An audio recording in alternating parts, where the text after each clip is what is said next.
The three words obsessive compulsive disorder, or OCD, hold power. What's the value of a diagnosis of OCD? How can it serve you? And how can you avoid being harmed by the diagnosis of OCD? That's what we'll be talking about in this week's podcast episode.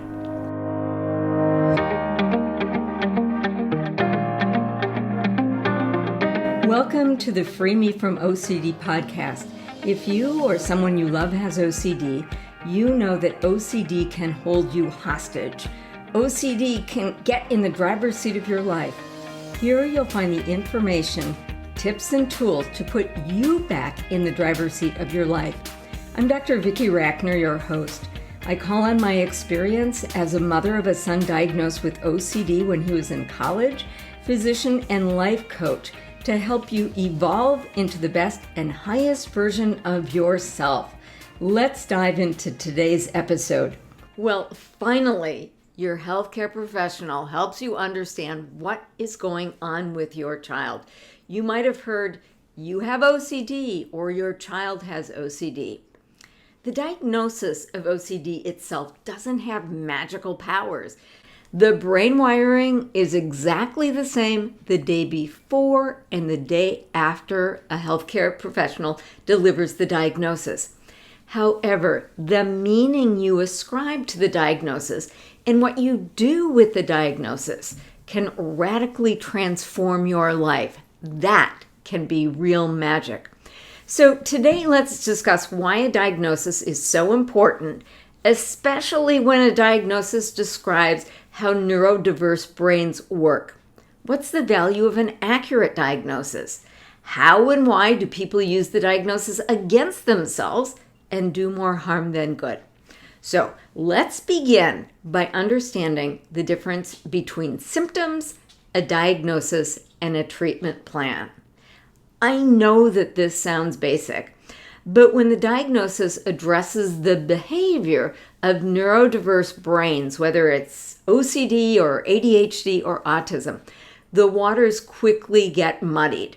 Having clarity about all of these concepts can help you be freed from OCD. All right, well, why do you seek medical care? It's usually because you have a sense that something's not right. The symptoms are the way that you describe the not rightness to your doctor. It might be a headache or chest pain or a sore shoulder. Often the primary symptom is a form of pain that keeps you from doing the things you want to do. So what's the natural response to pain? Your brain tells you make the pain stop. You might try to treat your symptoms by taking over-the-counter pain medication. Sometimes the pain gets better, but not always. Why? Well, treating the pain is different than treating the underlying cause of the pain. If you want your yard free of dandelions, you don't just snip off the yellow flower. You pull the dandelion up by the root. The root cause leading to your symptoms is the diagnosis. An accurate diagnosis will help you understand why you have the symptoms. Further, an accurate diagnosis leads to the most effective path to pain-free living. The diagnosis is the doctor's description of the underlying cause. Let's say that you have a symptom like chest pain. You're worried because your father died of a heart attack at your age, and you remember your dad having chest pain. However, chest pain is a symptom, not a diagnosis. There are lots of things that cause chest pain other than heart problems. You could have gotten hit in the chest with a soccer ball and feel the pain of blunt trauma. You could have a COVID infection and feel pain when you take a deep breath. You might have esophageal reflux.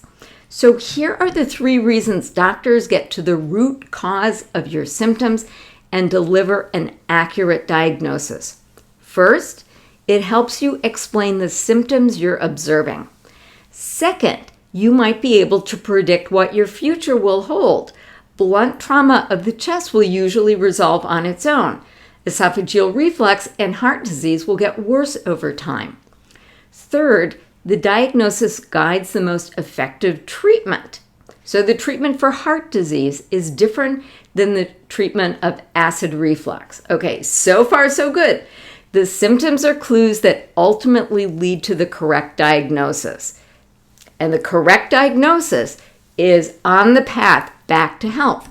When the symptoms involve the brain instead of the elbow or the abdomen, the stakes go up. We have an attachment to our brains. It's the seat of who we are. Now, you might be worried about your brain if you notice headaches or slurred speech or a loss of memory.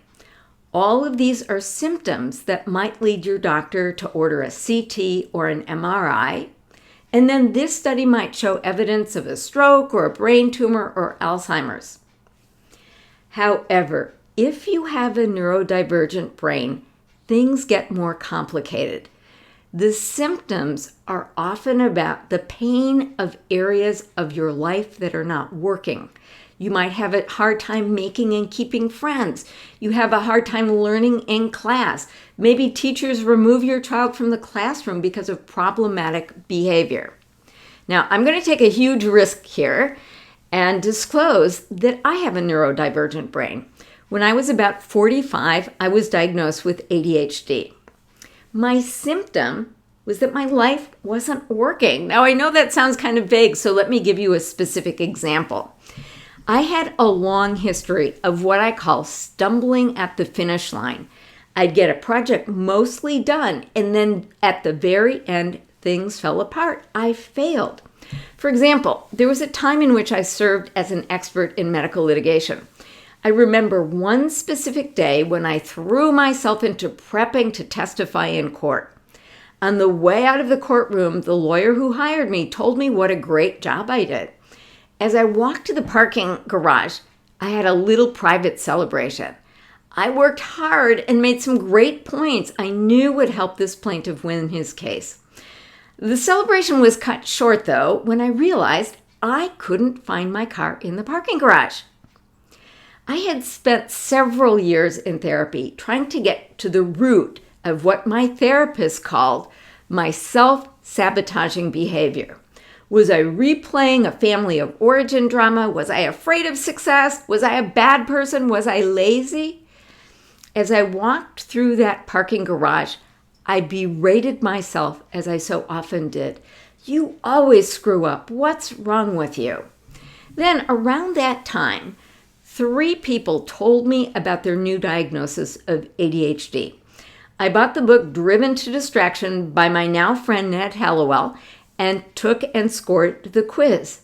I said to myself, oh my God, I have ADHD.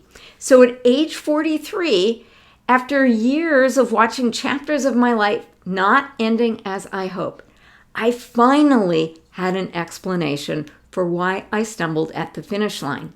I had an attention problem. On the day I testified, I was so focused on the case at hand that I simply didn't pay close attention to where I parked. I also didn't notice that there were 2 mirror side-by-side parking garages, and when I went back to my car, I went into the wrong one.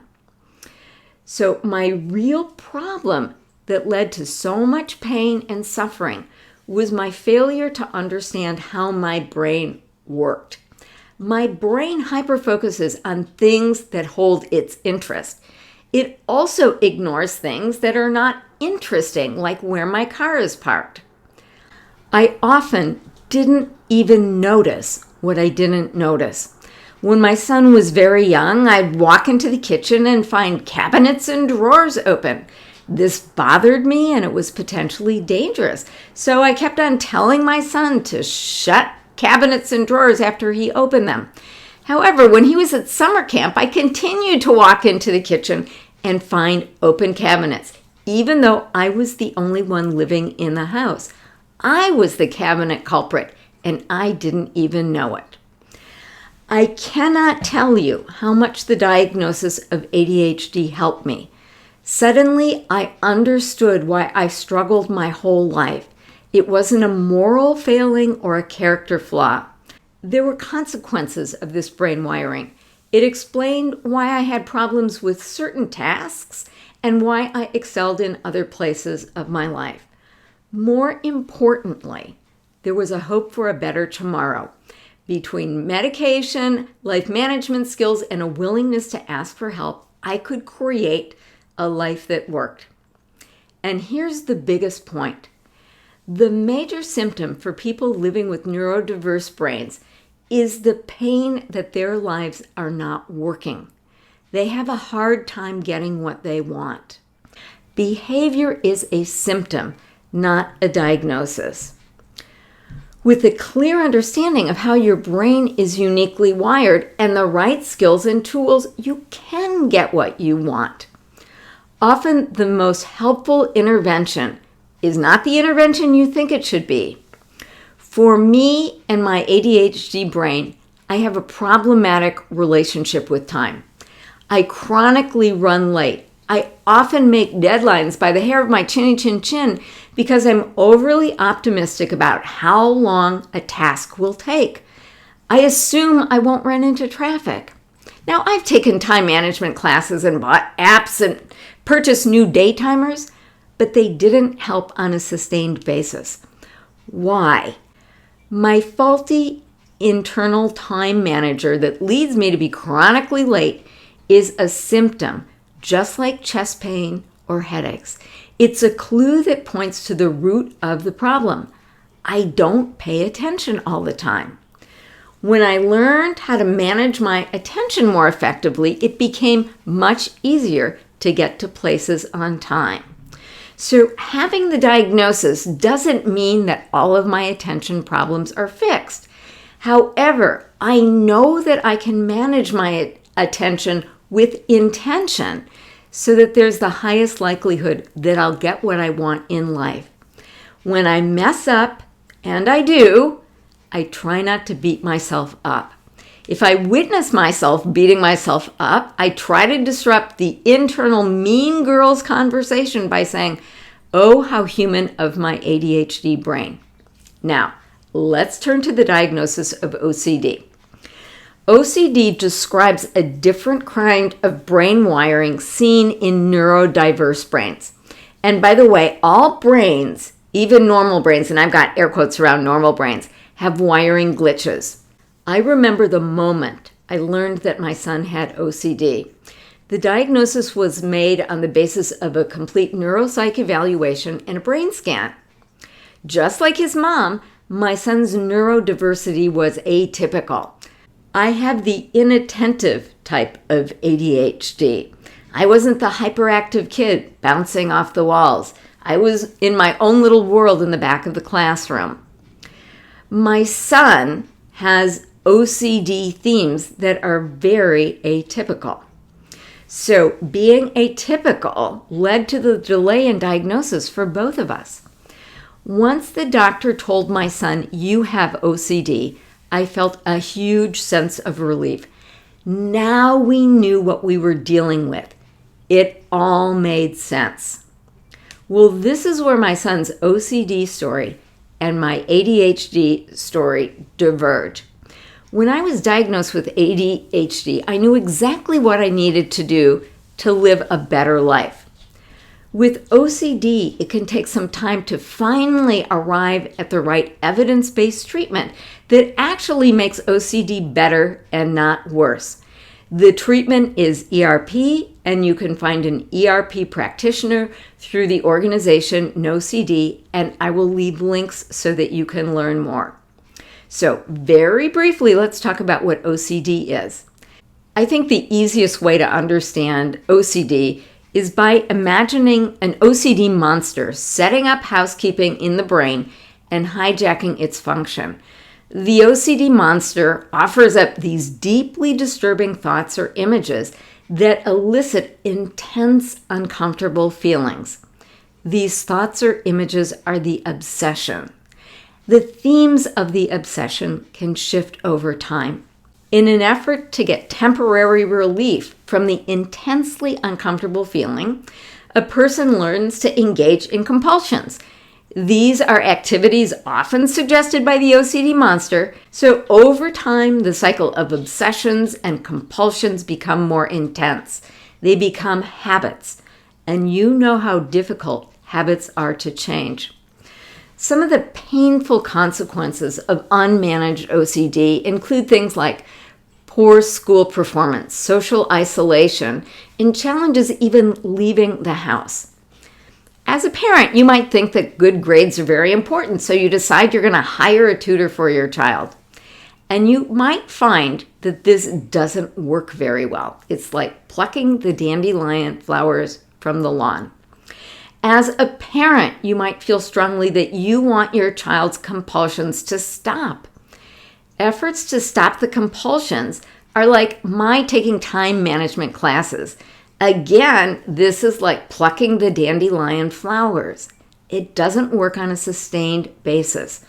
All of these behaviors are clues. They're symptoms. You want to get to the underlying cause. Now, your child will tell you that the way that they are going to get better is just by getting rid of the obsessions. Just make them go away. No obsessive thoughts mean no unpleasant feelings, and then no need for the compulsion. Problem solved. If only we could. This probably is not going to happen in the near future. However, I would like to offer a vision of what successful OCD management looks like. There was a time in which I bought a house in July. I loved the home and the garden. It was my peaceful refuge. Then September rolled around and I realized I'd made a huge mistake. There were 2 schools in the area, and twice a day there was noise and traffic congestion as schools started and let out. I focused on how awful the noise and congestion were. I talked to my friends about it. After a while, I got tired of listening to myself complain about the noise. One day I had to ask myself the tough question, would I move or would I learn to manage the noise differently? I decided to find a way to make my life work in a house I loved, even in the presence of noise. So I got a white noise generator and played soothing music. I planted more greenery between my house and the street. I made sure that I didn't try to leave my driveway a half hour on either side of the school day. Over time, the noise that had consumed my attention became the background noise in my life. I figured out how to make the adjustments to not let the noise run my life. I watch those with OCD struggling with the noise of the obsession. It has power over them. It's possible that one day the obsessions will be like the background noise of life. It's like mosquitoes buzzing around your head. You can tolerate it and still go on with your life. So the 3 little words, obsessive compulsive disorder, can be a gift. It can help you understand why your child, or if you have OCD yourself, do the things that they're doing. It replaces judgment and shame with understanding.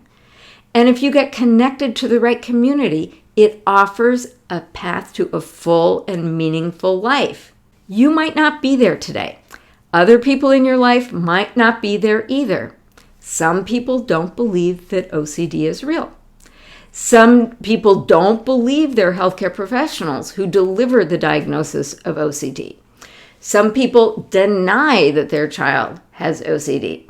Some people resist the idea that their child's brain is not normal. Some people get angry about the diagnosis. Some people mourn the loss of the identity of a normal child. What I will say is that efforts to deny or resist or fight against the diagnosis of OCD are all normal and understandable responses. However, the best way to be freed from OCD is to accept it. It's to accept this is how my brain is wired. Left to its own devices, here's what my brain will do. Here's how I'm going to manage my brain to create a life that works. Some people use the diagnosis of OCD as a way of beating themselves up. You might talk with yourself about what you did to cause your child's OCD.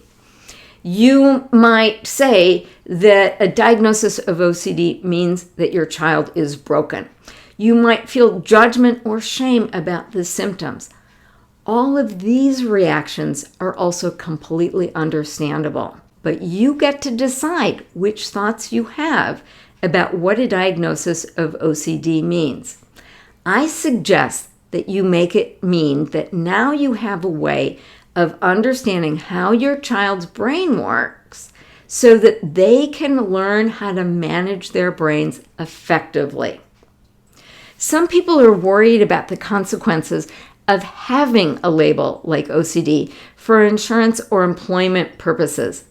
If you feel strongly about this, you don't even have to use the words. Use the idea. Help your child understand, look, this is how your brain is wired, and here is how this kind of wiring can lead to problems, but we can learn how to get around these challenges. You don't have to give it a label. In summary, the diagnosis of OCD can be a gift. It helps you understand behaviors that didn't make sense. It allows you to replace judgment and shame with insights, and it offers a path for a better tomorrow. A diagnosis of OCD positions you to have your own back rather than beating yourself up. This is the best way to be freed from OCD. Well, I hope you found this information helpful. Please feel welcome to pass along this podcast to family, friends, and other people who are helping your child manage OCD. If you would be kind enough to leave a review, this really helps other people. So I'll look forward to seeing you in the next podcast episode. You've got this.